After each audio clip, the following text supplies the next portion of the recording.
Olá, amigos tricolores, começando mais uma dividida aqui pelo canal Sombra Tricolor, dividindo informações e opiniões. Ainda não está inscrito no canal? Inscreva-se. Se você puder, deixe o seu like, ative o sininho. Vamos bombar aí o canal, galera. Muito bem. Dividindo opiniões e informações, dividindo a informação, Rames Rodrigues, mais novo inscrito do São Paulo no Campeonato Paulista. Luiz Gustavo cortado. Ficou comprovado que o Luiz Gustavo não poderia mais voltar a atuar. Teve uma contusão no ligamento, no tendão de Aquiles. Não tem mais como jogar nesse Campeonato Paulista. Uma vez comprovado que não pode mais, o regulamento permite que o São Paulo substitua este jogador, de tal forma que o Rames já está inscrito para o Campeonato Paulista e pode ficar e ficará à disposição do Thiago Carpini já nesta quarta-feira contra a Inter de Limeira. Consequências disso, eu penso assim, é importante a gente ter o Rames, inclusive depois de tudo que o Muricy falou, depois de tantas opiniões favoráveis da torcida em ter um cara mais qualificado como o Rames Rodrigues, né? Agora fica aquela questão, e se machuca o Pablo Maia no caso de suspensão? Não teríamos nenhum jogador com as mesmas características. O Luiz Gustavo poderia fazer o primeiro volante, né? Então a gente teria que fazer improvisos. Quem seria o jogador a atuar com o primeiro volante? Seria o Alisson, né? Quem seria? Seria Bobadilha? Ou seja, não podemos perder aí o Pablo Maia de jeito nenhum. Embora o Pablo Maia nos últimos jogos tenha alternado bons e maus momentos. A notícia que vem agitando o dia do São Paulo é a possibilidade de contratação do atacante brasileiro, que inclusive é de Taboão da Serra, sabia disso? É, o André Silva. O André Silva é jogador do Vitória de Guimarães, já está há um tempo na Europa, rodou pelo Arouca, também de Portugal, hoje joga no Vitória de Guimarães. O que acontece? Dois clubes estavam aí na batalha pelo jogador, Vasco e São Paulo.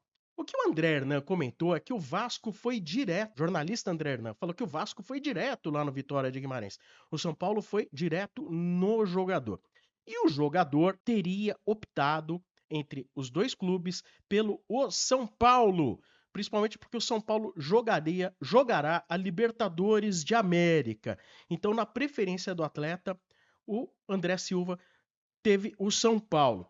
Inclusive, segundo o Gabriel Sá, o jornalista Gabriel Sá, o staff do jogador estaria nessa segunda em conversações com a direção do São Paulo. Mas aí tem um outro porém. E o clube português? Uma coisa você se acerta com o jogador, beleza. E o clube português? Comenta-se que o clube português, o Vitória, gostaria de 3,5 a 4 milhões de euros.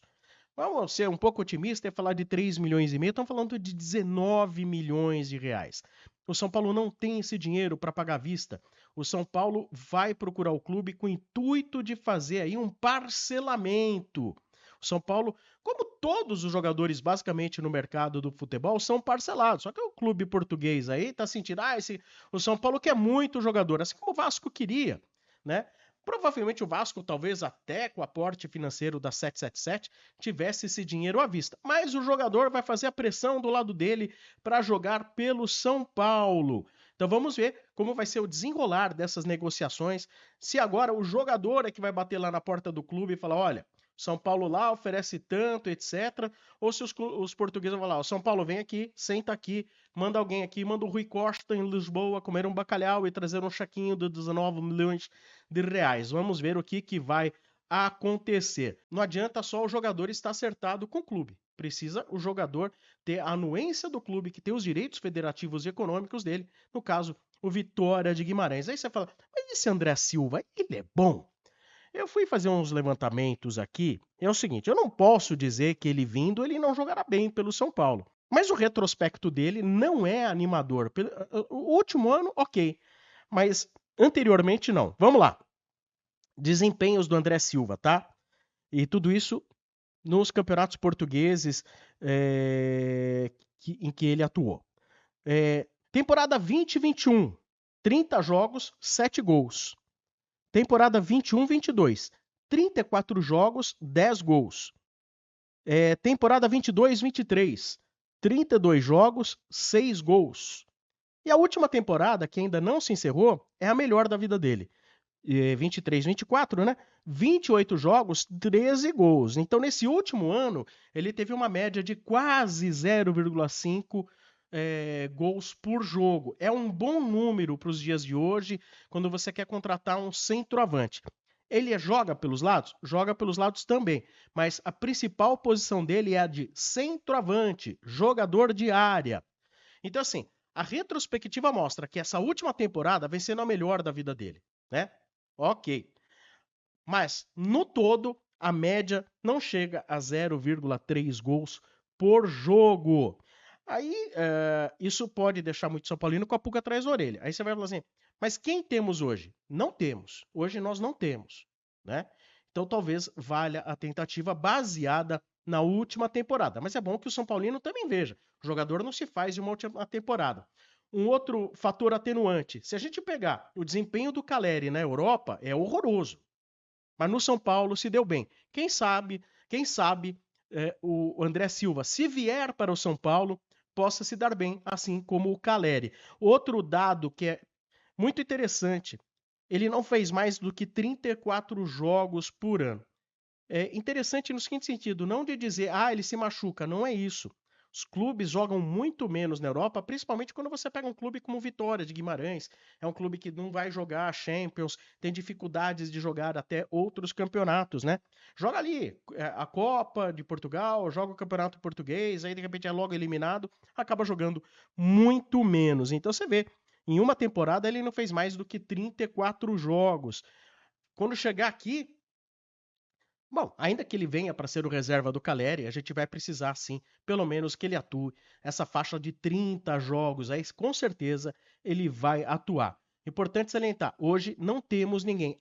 E o Juan? O Juan é como se não tivéssemos ninguém. Ele não consegue fazer gols, não sabe fazer gols. Essa é a realidade. Vamos falar agora do jogo de quarta-feira, provável escalação do São Paulo, que já deverá ter Rames à disposição. A provável escalação: Rafael, que para mim foi o melhor em campo contra o Guarani, fez grandes defesas e acabou, por mais que o São Paulo tenha dominado o Guarani, no fim das contas, quem teve as chances mais claras do jogo foi o Guarani, inclusive uma delas no último minuto, que o Rafael foi salvador do tricolor. Imagina a gente agora com um ponto a menos, seria bem pior, né? Então vamos lá, provável escalação: Rafael, Igor Vinícius, Arboleda que volta, Diego Costa que volta e Wellington. Alisson e Pablo Maia, ou como você quiser, Pablo Maia e Alisson. E o mais comentado que provavelmente volta um Rato, então voltaria o Rato. No meio, aí a dúvida, Luciano ou Michel Araújo. Pelo que jogou o Michel Araújo contra o Guarani e pelo que ele jogou quando entrou contra o Santos, eu jogaria de Michel Araújo. Gostei do futebol do Michel Araújo contra o Guarani. E Lucas pelo outro lado. À frente, sempre ele. Ninguém para substituí-lo. O brigador, o isolado, como se fosse o náufrago. Ele fica lá batalhando sozinho. Caleri. E aí? E essa escalação, você curtiu? Comente. Né? Inclusive, você abriria a mão aí do Eric de sair jogando? Prefere o Eric entrando no segundo tempo? Mesma coisa o Ferreirinha, dois jogadores que fizeram até que razoavelmente uma boa partida, apesar de jogando quase que só o primeiro tempo. O Eric, no caso, o Ferreirinha jogou bem o primeiro tempo, perdeu vários gols. E aí?